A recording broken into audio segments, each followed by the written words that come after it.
Assalomu alaykum aziz do'stlar.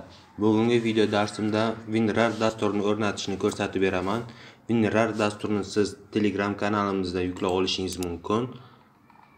Mana, uni yuklab olishingiz uchun siz tavsiya qilaman installga yuklab olishingizni. Mana installda yuklandi. Uni o'rnatishim uchun ustiga 2 marta bosaman.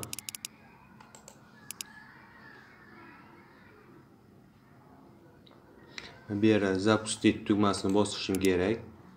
Bu yerda so'rayapti 64 razryadli o'rnatmoqchi. Mana hozir bizda dasturimiz o'rnatildi, ko'rishimiz mumkin. Mana hozir bor. Bu dastur.